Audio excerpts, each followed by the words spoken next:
malam, nama Kaisang Pangarep tiba-tiba masuk bursa Pilkada Jawa Tengah. Menurut survei Litbang Kompas, elektabilitas Ketua Umum Partai Solidaritas Indonesia (PSI) ini bahkan melampaui Kapolda Jawa Tengah Ahmad Lutfi yang dijagokan Partai Gerindra, Golkar, dan PAN.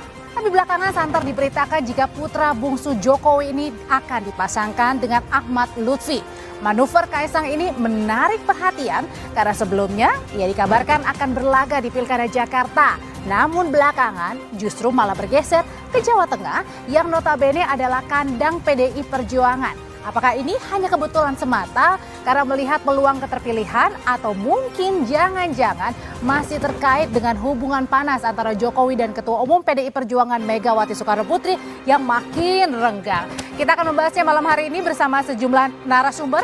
Ada Dede Prayudi, politisi PSI. Malam, Mas Uki. Selamat malam, terima kasih sudah diundang. Lulun Nur Hamidah, politisi PKB. Malam, Mbak Lulu. Malam, assalamualaikum semuanya. Dedi Sitorus, politisi PDI Perjuangan. Bang Dedi, selamat malam. Malam.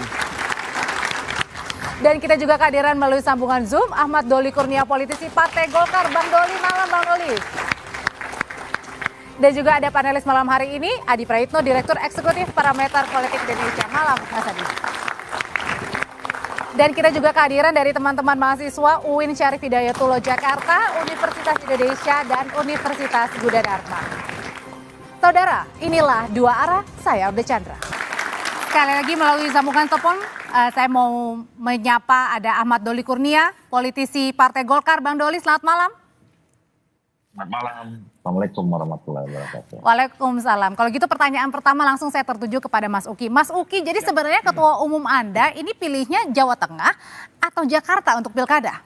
Belum memilih ya, artinya bisa di Jawa Tengah, bisa di Jakarta, atau bisa di mana saja. Tapi yang bisa saya katakan adalah untuk saat ini besar kemungkinan bahwa Mas Kaisang akan maju di pilkada. Ya, pilkada yang saya maksud adalah pilgub ya. Akan tetapi ketika kita berbicara soal daerahnya yang mana, sebenarnya belum ada statement apapun baik itu dari Mas Kaisang sendiri maupun dari PSI-nya. Ya, bahwa misalnya Mas Kaisang pernah digadang-gadang di Jakarta, misalnya waktu itu Pak Erlangga, ya, yang kenapa belum pede dua-duanya nih? Sebenarnya bukan belum pede, begini karena pertama-tama ya kami ada proses internal, ya di Jakarta ya baru saja 6 DPD atau perwakilan kami di tingkatan kabupaten kota termasuk dengan Kepulauan Seribu itu baru saja menyelesaikan pleno, masing-masing mengumpulkan 5 sampai 6 nama yang direkomendasikan ke PSI provinsi, kurang lebih seperti itu ya. Nah di provinsi sendiri nama tersebut masih diolah, masih di shortlist lah kalau kata anak sekarang ya, untuk kemudian diberikan kepada DPP. Sementara di Jawa Tengah sendiri, bahkan plenonya itu ada daerah yang belum mulai, ada yang sedang berlangsung tapi belum selesai. Artinya apa? Di Jawa Tengah ini prosesnya tidak secepat di Jakarta maksud saya ya. Mungkin dikarenakan Jawa Tengah lebih banyak daerahnya. Kenapa harus melalui prosesnya Mas Uki? Kan jelas-jelas Ketua Umum Anda ini juga adalah putra dari Pak Jokowi. Ya itu adalah sebuah fakta yang nggak bisa saya nafikan ya. Nah di Jakarta tadi saya bilang proses internal itu sudah lebih advance. Itu dari 66 DPD tersebut nama Mas Kaisang selalu masuk. Dan nama Kang Emil juga selalu masuk. Di samping itu ada beberapa nama yang lain ya. Dan kalau di Jawa Tengah ini belum ada. Tapi begini, di PSI itu kan ada satu lagi ketentuan kami, keinginan kami ya dalam menentukan seseorang atau paslon ya untuk kami usung di pilkada. Yaitu adalah untuk menjaga kekompakan dan soliditas Koalisi Indonesia Maju. Nah kalau berbicara di Jakarta, tadi saya katakan bahwa proses internalnya lebih advance daripada Jawa Tengah. Nah, Kim sendiri di sini masih begitu cair, ya. Koalisi Indonesia Maju untuk Jakarta masih sangat-sangat cair, ya. Jadi komunikasi intensif masih berlangsung dan lain-lain. Sementara di Jawa Tengah, walaupun di internal PSI itu masih katakanlah progresnya tidak semaju di Jakarta ya, akan tetapi di Jawa Tengah ini memang kesepakatan Kim untuk mengusung Irjen Lutfi itu dapat dikatakan hampir rampung lah ya. Kenapa saya katakan hampir rampung? Karena memang sampai dengan tanggal terakhir tentunya kita kalau di politik ini kan mesti menyediakan ruang ya untuk ketidakpastian lah atau perubahan lah atau segala kemungkinan bisa terjadi last minute. Intinya sampai dengan sekarang ini masih belum ditentukan mau kemana? Sampai saat ini masih belum ditentukan. Oke, kalau gitu Bang Dedi sebenarnya kalau lagi-lagi nih anak Pak Jokowi maju kali ini di kandangnya Banteng, gentar nggak nih PDI Perjuangan? Gentar. Ngadapin bapaknya aja nggak gentar kok ngadapin anaknya gentar. Kan lagi-lagi nih Tapi rasa saya pilpres. skor tadi dengar penjelasannya Uki itu kan ada proses begini begono. Kalau orang Medan bilang macam betul. Ya kan? Tapi ya oke lah kan di akhir-akhir jabatannya Pak Jokowi masih sibuk mikirin anaknya mau ditaruh di mana. Dan oleh karena itu akhirnya Jawa Tengah dan DKI tersandra. Kan begitu kita membacanya ini. Lepas dari semua topeng-topeng politik yang indah itu realitanya kayak begitu nih. Ada tangan hitam invisible hand yang bermain di dua daerah ini hingga kagak jelas ini barang. Sehingga yang kita bicarakan apakah anak presiden mau jadi gubernur atau wakil gubernur atau apa. Kita nggak bicara 1.600 orang Jawa Tengah yang jadi korban perdagangan orang. Kita nggak bicara bagaimana menurunkan angka kemiskinan ekstrim di Jawa Tengah. Yang kita bicara anaknya Pak Jokowi yang ini nanti dapat di mana ya?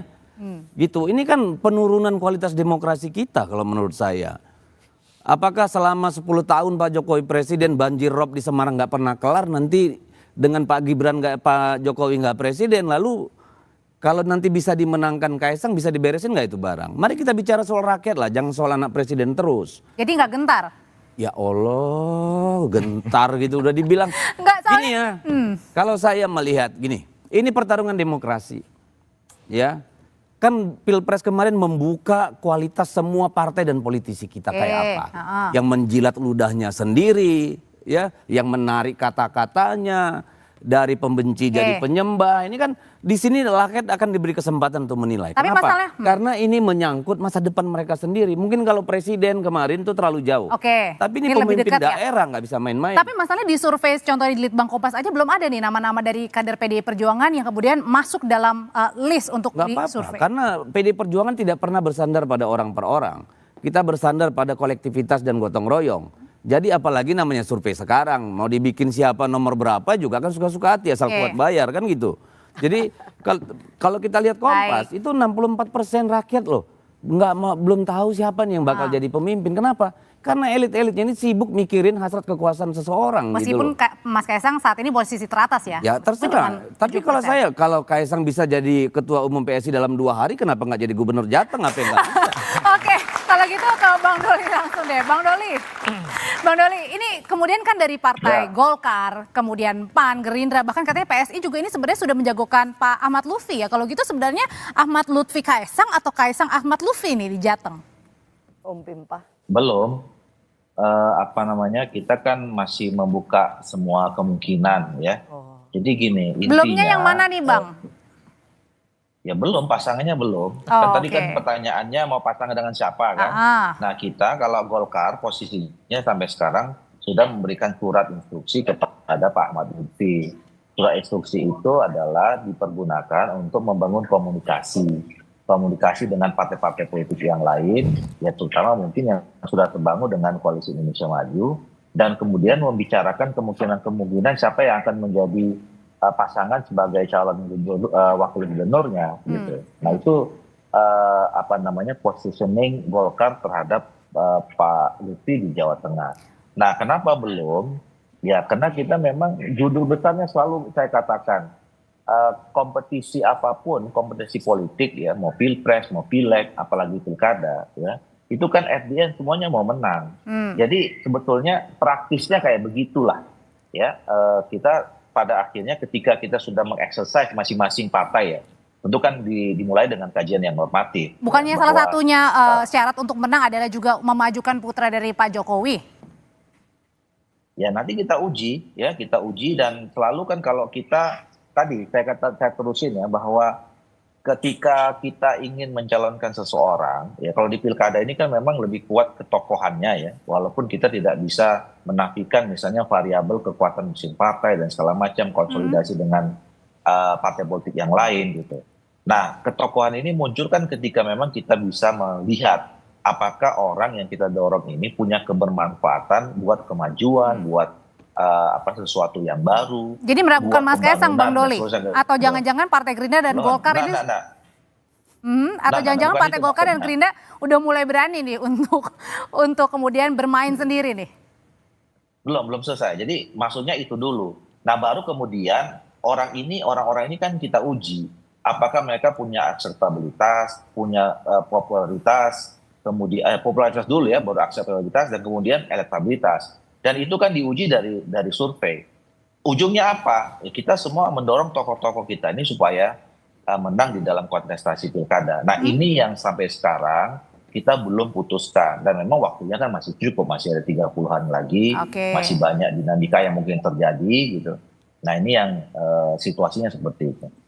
Dari PKB sendiri nanti kemudian udah menghitung belum Mbak Lulu? Sebenarnya pengennya sama siapa nih nanti kalau misalnya di Pilkada Jawa Tengah, tadi pilihannya ada Mas Kaesang, Pak Lutfi, belum juga digadang-gadang ada nama Pak Andika. Ya kalau PKB sih pilihannya sama rakyat lah. Yang punya syarat untuk bisa memenangkan calon kita. Semuanya kan rakyat. Iya, nah tapi begini sebenarnya. Tema kita memang tentang Mas Kaesang ya. Walaupun kemudian saya tuh juga lihat-lihat mana sih kemudian hasil survei Kompas itu yang bisa menyatakan bahwa Mas Kaesang itu ya menjadi juara di Pilkada Jawa Tengah. Yang pertama masih 7%. Kemudian tadi disampaikan masih ada 64% rakyat Jawa Tengah, they really don't care. Ya kan, dengan isu pilkada di Jawa Tengah. Bisa jadi mereka masih kenyang dengan pilpres dan pileg kemarin. Yang kedua mungkin ada titik jenuh. Dan yang ketiga memang persoalan hidup itu yang sedang tidak baik-baik saja pada saat ini. Saya justru melihat ada survei yang lain yang mengatakan, masih dengan Kompas sebenarnya, bahwa menurut rakyat Jawa Tengah isu tentang kesejahteraan petani, isu tentang kemiskinan, dan isu-isu yang lain itu ternyata yang jauh lebih penting bagi mereka karena itulah yang dihadapi mereka. Belum lagi ancaman soal PHK. Jangan lupa bahwa ada industri tekstil yang sangat besar di Jawa Tengah dan itu mulai gulung tikar. Nah, itu yang sebenarnya membuat kenapa kemudian rakyat Jawa Tengah tidak terlalu peduli ya dengan isu tentang siapa, sehingga kenapa kemudian ya Mas Kaesang masih 7%. Jadi kalau 7% apalagi hanya dengan 2 kursi di DPRD Jawa Tengah ya masih jauh sebenarnya. Pertama ya syarat untuk menuju ke sana. Apalagi kalau kemudian kita lihat Kim semula sudah mengusung nama Mas Lutfi gitu. Nah kalau kemudian Mas Kaesang sama Mas Lutfi ini kan ya simpel aja, semua kan porosnya juga masih Pak Jokowi. Cuman kemudian di dalam hati saya lagi mikir, enak bener ini anak-anak presiden ya. Mereka ini bisa bebas milih mau di daerah mana aja, bukan cuma di DKI sama Jawa Tengah, Bos. Bahkan bisa milih seluruh wilayah Indonesia. Sementara ada calon lain yang udah bener-bener menyiapkan diri running untuk menjadi kontestan, itu kemudian terhambat sedemikian rupa. Karena apa? Karena ada sedang kerja-kerja kekuasaan untuk memberi ruang. Mas Kaesang mau pilih yang mana dulu? Gitu. Kalau gitu pertanyaan selanjutnya, apakah dengan kehadiran dari Pak Jokowi ke Jawa Tengah ini beberapa hari setelah PDI Perjuangan nampaknya akan mengusung nama Andika Perkasa maju di Pilgub Jawa Tengah, jangan-jangan sudah pasang badan juga nih untuk memenangkan bursa Pilkada Jawa Tengah, memasukkan nama Kaesang Pangarep di Pilkada Jawa Tengah. Usai jeda saudara tetaplah bersama kami di Dua Arah, jangan kemana-mana.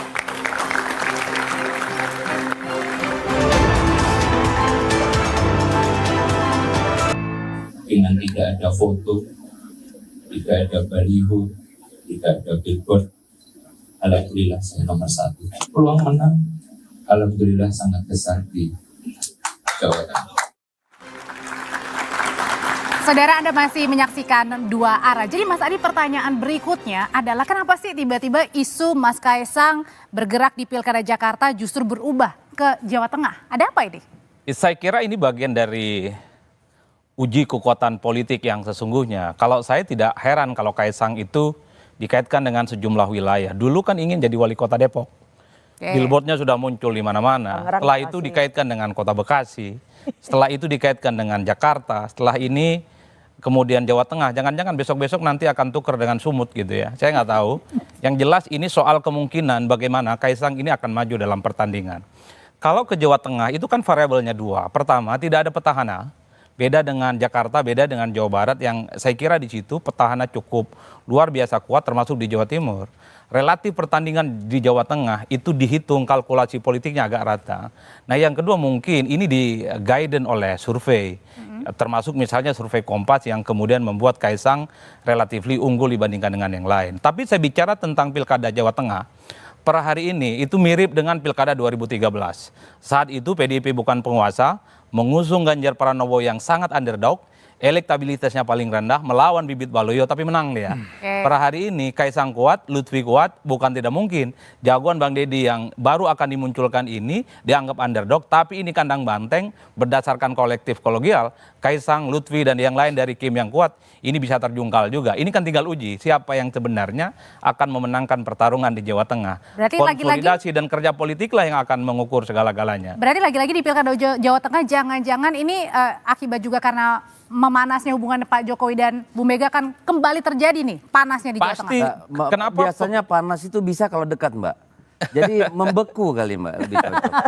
Kalau Udah kalau nggak saya cair justru lagi berarti ya. kalau saya justru melihat Perang kalau dingin. Kaisang maju di Jawa Tengah itu saya kira luar biasa. Ini kan seakan mengulang soal persaingan politik ya atau kompetisi politik antara Jokowi dan PDIP di Pilpres. Tapi kalau saya dari lubuk hati yang paling dalam, saya berharap Kaisang di Jakarta. Kenapa? Uki mengusulkan Kaisang di Jakarta, kemudian melawan Anies Baswedan. Oke. Jadi expose politiknya itu luar biasa. Kenapa? Jakarta ini kan sering disebut sebagai RI3, agak dekat lah dengan istana. Jadi Mas Uki, karena ini memang Mas Kaisang sepertinya, Oke. semua partai di Kim ini samikna watokna, tegak lurus. Saya kira tinggal merem mau di Jakarta. Saya kira semua partai mau. Oh, emang Bebas benar milih tinggal ya. merem doang Mas Uki. Gimana ulang lagi, Tinggal sorry. merem doang nih, tinggal pilih di mana. Makanya tadi nggak perlu lagi lah misalnya Ya enggak kayak dong, ya enggak dong. proses Ya gitu enggak di dong. PSI. Ya enggak dong, kan ada kriteria dan kriterianya tersebut dicemplungin ke dalam prosedur. Kurang lebih seperti itu ya. Dan prosedurnya ini harus berangkatnya dari bawah. Adapun yang dilakukan elit itu adalah ketika kita berbicara di antara pimpinan parpol di Koalisi Indonesia Maju. Itu iya betul gitu ya. Tapi ini dari bawah ini tentunya harus kita lihat juga gitu. Jadi makanya yang di Jawa Tengah tadi saya katakan cukup agak terlambat. Saya mau merespon Bang Deddy, boleh nggak sih? Wah, Boleh boleh dong. banget Boleh ya, Bang dong. Deddy ya? Ya. Pakai pantun kali, Bang. Banget. Oke. Ayolah, Jadi- nanti kawan-kawanmu marah Jadi, kalau kau jadi nggak kayak jawab. begini soalnya, apa namanya, tidak benar ya apa yang dikatakan oleh Bang Deddy seolah-olah Yang Pak mana? Jokowi yang menempatkan anaknya kemana gitu ya. Ini kan sama halnya dengan ketika dilemparkan isu bahwa Pak Jokowi menyodorkan nama anaknya ya. Tapi udah bersama teman ya Pak tapi Jokowi ya? saya katakan sekali lagi. Uki, nggak usah bohong. Saya katakan sekali lagi Ini ya. terus-terusan. Bahkan Uki. yang pertama Mereka kali udah tahu. mengangkat nama Mas Kaisang untuk Pilkada Jakarta itu adalah kadernya Mbak Lulu, yaitu Mas Hasbiala Ilyas, PKB DKI Jakarta. PKB ini Mas bukan Hasbi bagian itu merespon PKB ini Mas bukan bagian Kaisang dari loh. PKB ini Bukan kita bukan melirik bagian. Mas Kaisang. Bentar, Jangan PKB dibalik-balik. ini bukan bagian dari Koalisi Indonesia Maju loh. Jadi kalau misalnya narasinya adalah ini diorkestrasi, tentu enggak. Saya ingat Oh, banget. sukanya balik-balik Saya ingat nih. banget Pak Hasbiala Ilyas itu mengatakan menyebut nama Mas Kaisang sampai 2 kali ya. Beliau mengatakan insya Allah Anies Kaisang. Dan yang satu lagi saya lupa, cuman yang pertama itu insya Allah Anies Kaisang. Itu yang pertama ya. Oke. Lalu yang Kalau Mas kedua, Kaisang lalu yang tertarik kedua, sama Mas lalu yang kedua, Anies. Itu yang yang kedua, benar. begini, bahwa Mas Kaisang tadi kan sempat dikatakanlah cemooh ya, terpilih 2 hari segala macam dan lain-lain. Itu fakta loh. Iya, Cemooh. benar. Berarti Anda menghina dong. Cemoohnya itu Karena adalah itu cara fakta. menyampaikannya ya. Oh, cara menyampaikannya itu itu cemooh ya. subjektivitas. Tapi begini, Karena di dunia tapi begini. ini- Stylenya Mas Deddy lah ya. Itu, Iya, itu kan begini, stylenya saya dong. Itu adalah Karena hasil, di itu seluruh adalah dunia, hasil Pak. dari Di seluruh Kopdarsus dunia, 38 hanya ada satu partai perwakilan DPW yang seluruh provinsi memilih ketua umum menginginkan Mas Kaisang yang baru 2 untuk hari jadi maju anggota. sebagai ketua umum. Ya. Dan Jadi- gini, saya tidak pernah mentertawakan ketua umum PDIP yang nggak pernah ganti-ganti. Loh, Ya. kata Dan tadi siapa? dikatakan ya, oh Kata siapa Anda dilarang tertawa? Tertawa aja. partai kami kolektif Baik. segala macam, bukan partai tokoh. Saya iya aja gitu. Saya nggak pernah tertawakan karena itu urusan dapurnya PDIP gitu. Nah, banyak yang nggak diketahui orang bahwa ketika Mas Kaisang terpilih itu melalui proses yang namanya Kopdarsus. Kami memanggil 38 DPW se-Indonesia dan di situ aklamasi bahwa semua menginginkan Mas Kaisang untuk maju ya sebagai ketua umum kami. Ya itu prosesnya demokratis. Termasuk Ya. juga berarti dengan proses ini juga katanya tidak mau kalau misalnya tanpa proses, pasti dengan proses juga Bang Harus Deddy. dengan Iya, proses kan, dong. ada loh, Harus ya. dengan proses. itu kalau kita membayangkan berhalusinasi bahwa seluruh proses itu ada di PSI, terjadi di PSI, ya kalian belum tercerahkan. Karena tidak seperti itu faktanya. Sama seperti ketika Uki bilang bahwa ini bukan Pak Jokowi atau keluarga Pak Jokowi yang ingin Kaisang menjadi apakah ya pejabat dimanapun lah Oke. gitu kan. Ya itu kan lagi-lagi dia membohongi dirinya sendiri. Karena realitanya kalau kita mau jujur sama hati nurani, kecuali kan Begini Bang Deddy. sudah lama belajar Bang Deddy. membohongi diri Tadi sendiri. kita berbicara partai Jadi ya. itu clear. Partai Gitu menginginkan loh. Mas Kaisang. Pernah PKB yang menyebutkan Pak Hasbi. Pernah juga Partai Golkar, Partai PAN dan lain-lain. Itu adalah tataran elit, partai politik ya. Tapi kalau sekarang kita sudah disajikan hasil survei, itu artinya akar rumput juga menginginkan Mas Kaisang setidaknya untuk maju dulu. Setidaknya untuk maju di pilkada. Berarti ini erat kaitannya dengan Jadi saya lihat dengan Bang Raja Juli yang bilang bahwa Kaisang ini posisinya dilamar. Jadi siapa yang udah melamar Mas Kaisang? ya itu tadi, waktu kami ke DPP Golkar misalnya ya, waktu kami ke DPP Golkar, Tapi tadi saya Golkar- ada di sana. Saya kaget sekali ya ketika Pak Erlangga langsung mengatakan bahwa kami ya apabila Mas Kaisang bersedia ya maju di DKI, jangan sebagai DKI 2. Anak muda harus maju sebagai pemimpin ya. Kalau Mas Kaisang maju sebagai DKI 1, kami akan dukung, kami akan usung dan kami sudah siapkan seorang pendamping untuk DKI 2 untuk Mas Kaisang. Itu satu misalnya ya. Oh itu saya sepakat tuh. Itu Kalau maju sebentar, Mas Kaisang sebentar. sebagai Bang Deddy, gubernur Bang DKI Deddy. bukan wakil gubernur Jawa Tengah. Bang Deddy sebentar, Ketua umum sebentar, partai loh. sebentar, Oke. sebentar. Saya setuju tuh, Ki. Sebentar. Dan Ah, ketika setuju banget kami gua. ya, ketika kami Oke. ada Gubernur ya DKI. melakukan Gaspal lah kunjungan. pokoknya ya. Ayo, Ketika kami melakukan kunjungan ke Partai Nasdem ya, walaupun iya, saya ketua nggak ada di umum situ ya. partai ya. Ketua Bahkan umum saya ada. partai ini kan pertaruhan Di marwah situ, partai ini. di situ Pak Apa Surya Paloh sendiri yang mengatakan, Oke. Mas Kaisang kalau Mas Kaisang maju di Jawa Tengah kami siap mendukung. Baik. Oke. Dan lain-lain lah. Tapi kalau gitu pertanyaan selanjutnya adalah kenapa Partai Golkar kalau memang tadi sudah mau menjagokan Mas Kaisang di Pilkada Jakarta harusnya langsung aja dong gercep Pilkada Jawa Tengah tetap nama Mas Kaisang, Bang Doli? Enggak, begini, kita waktu itu kan bicaranya soal Jakarta ya, yang apa namanya, kita berkutat-kutat dengan nama-nama di Indonesia, Koalisi Indonesia Maju, Ridwan Kamil, terus kemudian ada Pak Anies, ada Pak Ahok gitu. Nah kita waktu itu memang, ya cobalah dengan sisa 40 hari lagi ini, teman-teman Koalisi Indonesia Maju bisa memunculkan nama-nama baru. Ya, nah saya waktu itu menyebutkan, misalnya kalau di Gerindra itu ada Riza Patria, dia mantan wakil gubernur, ketua DPD Gerindra Jakarta, kemudian ada nama Budi Jiwandono. Nah, kemudian nanti mungkin di PAN muncul lagi ada kemudian Bu Zita ya. Nah, PSI ini kan dalam Koalisi Indonesia Maju. Nah, makanya waktu itu ketika datang ke Golkar, kan pernyataan ketua kami clear. Kalau memang Pak Kaisang ya dimunculkan oleh PSI ya, ini kita udah mempersiapkan. Sekali lagi, jika maju menjadi calon gubernur Jakarta ya, kemudian kami sudah mempersiapkan Pak Yusuf Hamka sebagai calon. Itu kalau di Jakarta, kalau di Jawa Tengah? Ya kan kita belum pernah bicarakan soal itu ya. Waktu itu kan kalau bicara tentang tadi asalnya nama Kaisang muncul itu kan di Jakarta. Oke. Ya. Gemes aku ini. Nanti kita bicarakan lagi kalau dengan teman-teman di Koalisi Indonesia Maju. Jadi begini maksud saya kita juga harus menempatkan ya keputusan masing-masing mencalonkan siapa itu adalah hak otoritas dan kedaulatan masing-masing partai. Ya kita tunggu aja. PSI saya kira punya kewenangan, punya pandangan sendiri, punya visi sendiri, punya agenda sendiri ya tentang di semua daerah, termasuk dengan ketua umumnya. Jadi kalau misalnya PSI juga pada akhirnya mencalonkan ketua umumnya yang namanya Pak Kaisang Pangarep ini, yaitu hak kedaulatannya PSI dan mau di mana saja. Nah nanti kewenangan masing-masing partai, Golkar juga seperti itu. Nah, karena kami punya kesepakatan di Koalisi Indonesia Maju, ya dibicarakan di Koalisi Indonesia Maju. Sesimpel itu aja. Oke, kalau gitu berarti PKB melihatnya ya jangan pede-pede juga dong Mas Kaisang nih. Gini loh Mbak, Mas Kaisang ini andai kan kita mengasumsikan Mas Kaisang bukan anak Pak Jokowi, apa sih yang terjadi? Pertama, partainya mohon maaf tidak lolos parliamentary threshold. Yang kedua, kursinya itu 2 di Jawa Tengah. Sementara PKB ini kursinya 20 dan pemenang kedua terbesar setelah PDIP di Jawa Tengah.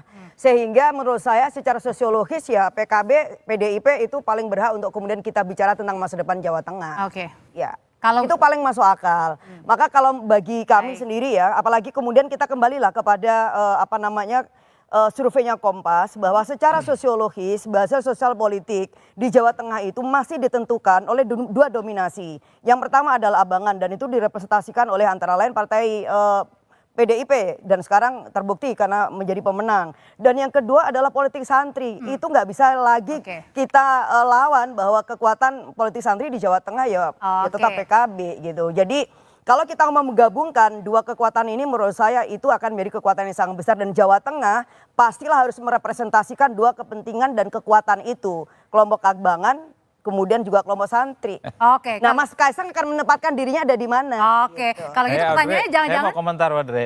Tahan dulu Mas Adi. Saya melihat PSI ini malu-malu. Usai jeda Mas Adi, sebentar. Usai jeda tetaplah bersama kami di Dua Arah.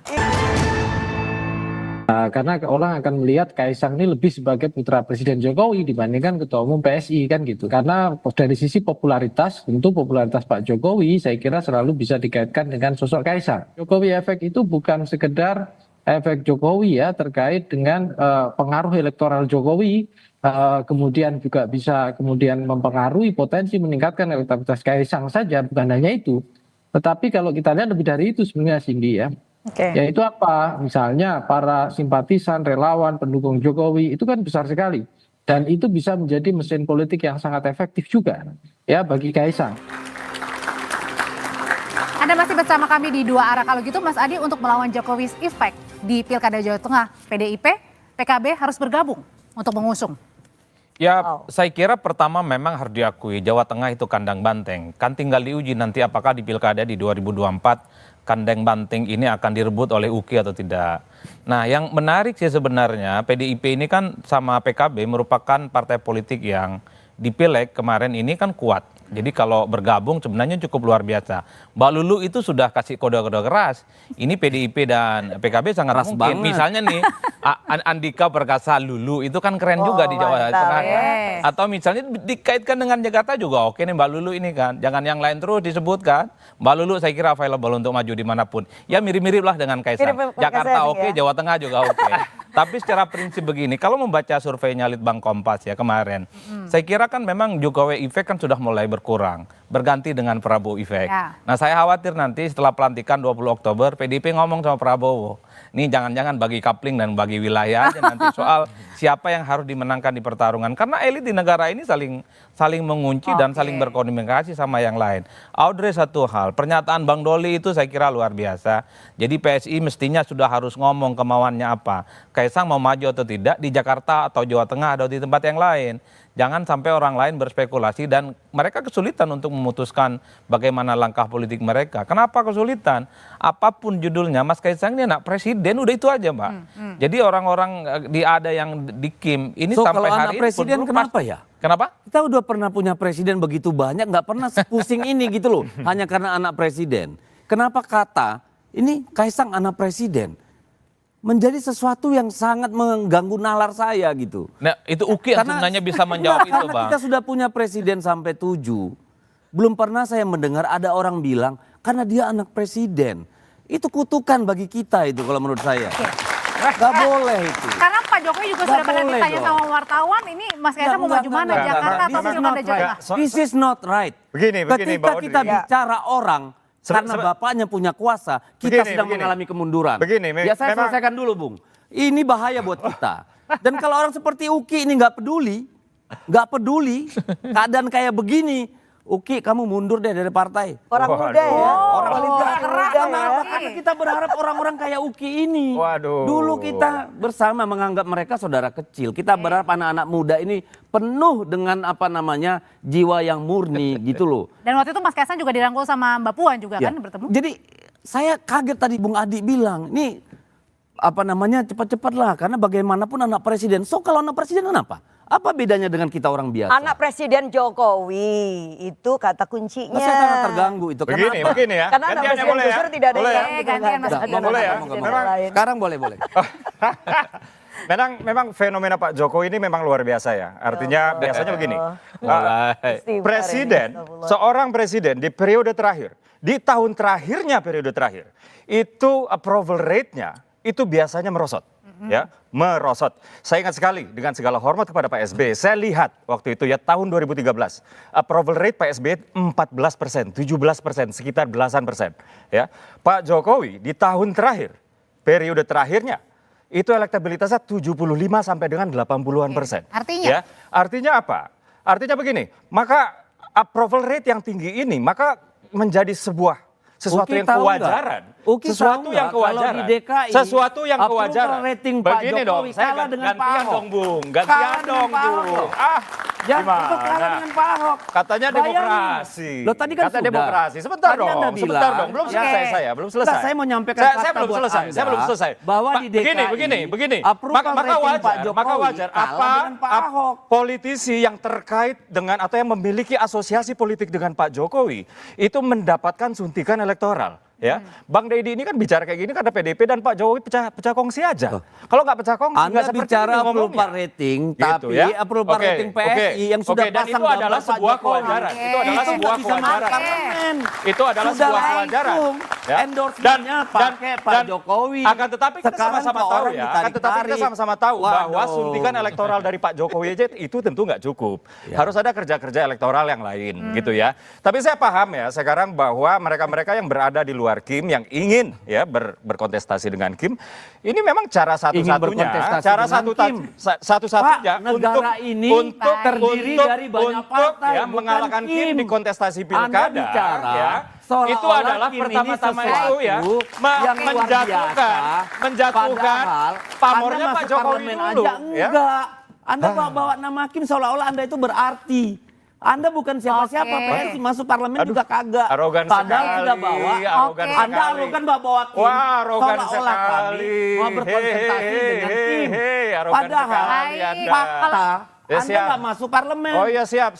Ya, Arogan enggak, Anda sekali. pertama begini, saya arogan. Karena tadi Anda mendahului dengan mengatakan mau berkontestasi dengan Kim. Seolah-olah Kim itu paling hebat. Oke, Anda bentar, bawa Bang Deddy kalimat masuki. itu. Saya Dengan mau, pilkada itu Pak, kontestasi pilkada. Bang Deddy. Oke. Ya, tapi kan tidak Astaga. dengan Kim, Pak. Emangnya? Oke. Tidak dengan Emang- Kim. Kalau gitu oke. Saya mau Memangnya kasih- negara ini Ini. terdiri Kim Oke. dan di luar Kim. Oke. Anda logikanya di mana? Oke, bentar. Saya mau tanya dulu ke Bang Coba Doli kalau pakai gitu. logikamu, apakah negara ini terdiri dari Kim dan di luar Kim? Oke. Kan tidak, Pak. Dengan Oke. partai-partai di dalam Kim, kita berkoalisi di banyak daerah. Bagaimana Anda bisa membilang kontestasi ini antara Kim dengan di luar Kim? Betapa begini arogannya loh. Anda. Oke, begini bentar. loh, Bang Deddy. Masuki Bang Deddy, saya mau kasih kesempatan buat Ayo, Bang Bang Doli Deddy, dulu Bang. deh. Bang Doli dari Partai Golkar. Bang Doli masih bersama kami ya? Ya. Oke, Bang Doli ini asik nengahin memang. ini panas banget ini di sini nih. Emang bener nih yang memang punya harus Kim gitu. ini kemudian juga mau Bang Doli menantang kan yang di nonton luar drama. Kim. Atau sebenarnya gimana nih Bang Doli buat Doli tengahin ini yang Batak panas tapi ini? Jawa nih. Halus. Tapi Monggo, Bang. Muki. Enggak, saya kira begini ya, soal koalisi Indonesia Maju ini kan kita punya sejarah saja ya, bahwa ada beberapa partai politik yang kemudian kemarin berhasil mengantarkan Pak Presiden yang namanya Pak Prabowo dan Wakil Presiden Pak Gibran sebagai Presiden terpilih dan Wakil Presiden terpilih. Nah, tentu cerita manis success story ini menjadi motivasi ya buat partai-partai politik yang terhadap Koalisi Indonesia Maju ini, sebisa mungkin kerjasama ini bisa dilanjutkan setidaknya 5 tahun, apalagi menghadapi event-event politik seperti pilkada. Tapi kami juga memahami ya bahwa kontestasi pilpres, pileg gitu ya, nggak bisa juga dijiplak bulat-bulat dengan pilkada. Ya, dinamikanya berbeda, kulturnya berbeda. Yang paling konkret hasil pilegnya juga beda. Ada partai politik yang di nasional suaranya signifikan, tapi di daerah tertentu kecil. Oke. Sebaliknya juga begitu, ada yang di nasional kecil, di daerah juga besar. Nah ini pasti mempengaruhi soal konstelasi di daerah. Juga kecil. Makanya kalau sebaiknya memang kalau kami memahaminya, kalau memang bisa dibangun kerjasama sesama dengan partai politik yang sudah terlihat kerjasamanya kemarin dalam berhasil di pileg, itu sangat ideal. Tapi kan nggak mungkin kita juga bisa menutup diri komunikasi dengan partai politik yang lain. Karena tadi kita untuk Termasuk dengan membangun PDI sebuah Perjuangan kekuatan di dan juga daerah, PKB, Bang Doli?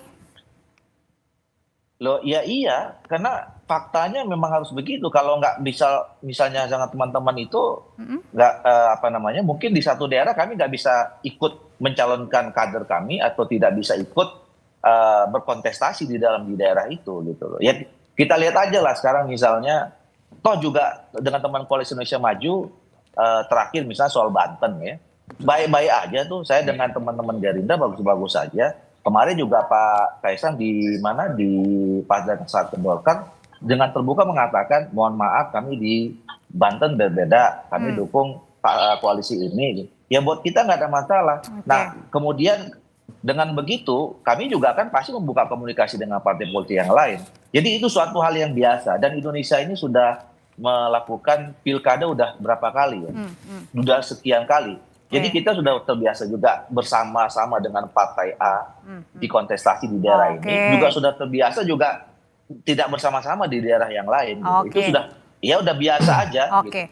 Kalau udah biasa buat Partai Golkar jalin komunikasi, artinya jangan-jangan tidak biasa atau tidak akan pernah nih PDI Perjuangan akan menjalin komunikasi dengan PSI untuk berkolaborasi? Belum tentu ya. Saya kira Mbak Lulu juga. Hah? Mbak Lulu Saya dan nih. Bang Deddy ya. Loh, kan saya gini ini makanya tadi kan saya langsung potong si Uki kan karena dia bilang seolah-olah kita ini berkontestasi dengan Kim gitu ya, seolah-olah pilkada ini hanya Kim berhadapan dengan yang lain gitu.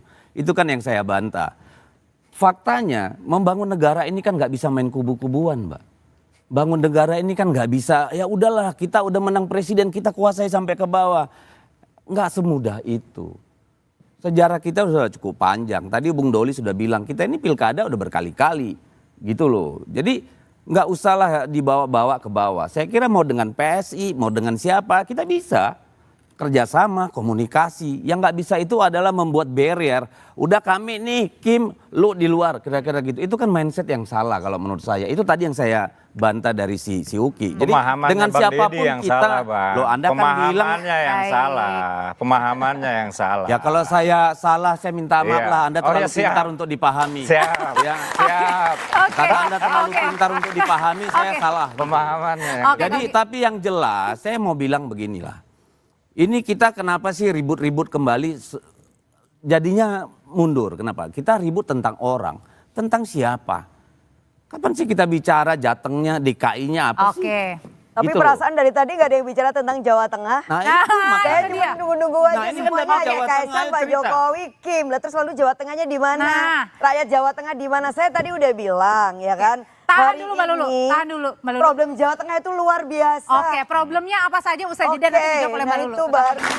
Anda masih menyaksikan Dua Arah. Jadi Mbak Lulu pertanyaannya adalah siapa sih kira-kira yang cocok memimpin Jawa Tengah dengan segala permasalahan di Jateng? Kalau yang cocok memimpin Jawa Tengah itu satu, dia paham betul dengan problema Jawa Tengah. Yang kedua memiliki kematangan secara sosiologis, politik, track record, pengalaman itu penting. Yang ketiga tentu memiliki basis elektoral yang sangat kuat. Memiliki partai pendukung dan juga pengusung yang jelas dan pasti. Nah yang keempat tentu merepresentasikan kekuatan dua secara sosiologis yang saya bilang adalah kelompok yang merepresentasikan politik merah, politik abangan. Siapapun itu, kalau dalam hari ini ya masuk akal misalkan ada PDIP. Oke. Kemudian yang kedua adalah merepresentasikan kekuatan santri atau kemudian Islam. Ini nggak bisa dinafikan. Karena itulah yang menjadi ciri dan karakter politik di Indonesia. Dan itu juga ternyata yang masih menjadi ciri dan karakter politik yang ada di Jawa Tengah. Dan survei Kompas menyatakan itu. Jadi kalau kita mau bicara tentang Baik. Jawa Tengah ya nggak bisa pakai asumsi Baik. dan kemudian asal kira-kira tombol siapa yang Oke. akan dimainkan. Tetapi ya riset base itu menjadi penting. Nah kalau menurut saya Oke. ya ini yang menguatkan kenapa PKB masih tetap memiliki keyakinan seorang Gus Yusuf itu tentu sangat layak untuk kemudian dimajukan sebagai calon Oke. gubernur. Dia mewakilin kelompok santri. Baik. Tentu saja santri juga mayoritas di Baik. sana. Oke. Yang kedua partai kita ini pemenang kedua. Jadi hanya tinggal Baik. butuh 4 kursi aja. Oke. Tentu kemudian PKB sudah bisa memenangkan. Atau kita akan ketemu pola-pola yang lain. Di Oke. mana ada kolaborasi kekuatan hijau, merah, merah, hijau. Ya manalah yang Baik. kemudian ya menentukan masa depan Baik. Jawa Tengah lebih baik. Bang Doli, siapa Bang Doli? Kemudian yang nanti akan berpantau juga kalau misalnya kan memang sudah firm nih menjagokan Pak Ahmad Lutfi. Maksudnya kenapa? Ya, Siapa kira-kira yang apa? siapa yang kemudian paling baik nanti untuk memimpin Pilkada Jawa Tengah karena kan sudah memilih salah satunya adalah nama Ahmad Lutfi. Ya kalau ditanya Golkar karena nama apa? Nama Lutfi sudah kita beri surat tugas. Ya untuk saat ini kami menganggap Pak Lutfi yang terbaik untuk bisa ikut berkontestasi dan memimpin Jawa Tengah 5 tahun yang akan datang gitu. Nah tapi begini ya, saya mau menambahkan sedikit supaya memang jadi dalam pilkada ini kan saya kira ada beberapa hal atau variabel yang perlu diperhatikan ya. Pertama saya kira semua partai politik melihat bahwa pertama alasan kenapa kita mau mencalonkan seseorang, kita bisa memetakan daerah itu apa masalahnya dan segala macam, sehingga kita bisa menganggap tokoh A, tokoh B, tokoh C lah yang bisa kemudian akan bisa menyelesaikan masalah itu. Itu secara normatif gitu. Nah kemudian baru masuk ke tahap politik. Ya. Apakah orang yang kita dorong ini itu punya daya akseptabilitas masyarakat tidak? Karena itu juga nggak bisa. Ada Baik. orang pintar, orang bagus, tapi komunikasinya jelek, nggak diterima Oke. masyarakat, itu nggak bisa terima juga. Oke. Nah, baru kemudian yang ketiga, faktor politik pendukung, ya, Baik. partai politik, gabungan partai Baik. politik, infrastruktur macam-macam. Oke, gitu. jadi Nah, banyak jadi, faktor pendukungnya, salah satunya parpol ya Bang Doli ya. Oke. nah, Baik. dengan pertimbangan itu, Baik. makanya kita sekarang sudah menetapkan nama Pak Lutfi. Itu Oke. kira-kira. Bang Deddy, kalau gitu sudah firm nama Pak Andika masuk? Ya kadang-kadang kan kita perlu sesuatu yang vis-a-vis ya. Kalau sana coklat ya sini hijau kan kira-kira gitu kan. Bisa begitu juga. Jadi kalau saya sih melihat begini, bukan kriteria siapa yang bagus memimpin, tapi siapa yang harusnya nggak boleh memimpin daerah itu. Karena namanya politik itu kan untuk kesejahteraan bersama, itu soal kehidupan. Oke, baik. Jadi yang tidak boleh itu tentu yang tidak punya pengalaman. Mengelola satu Oke. situasi yang kompleks. Bayangkan Jawa Tengah itu kabupaten kotanya 35, Pak.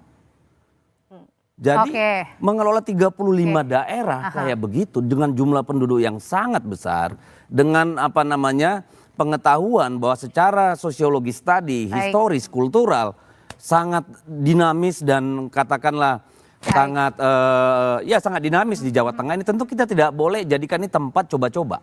Oke, Tidak baik. boleh tempat Jangan main-main. dijadikan sebagai tempat coba-coba Iya dan main-main. Mas Uki?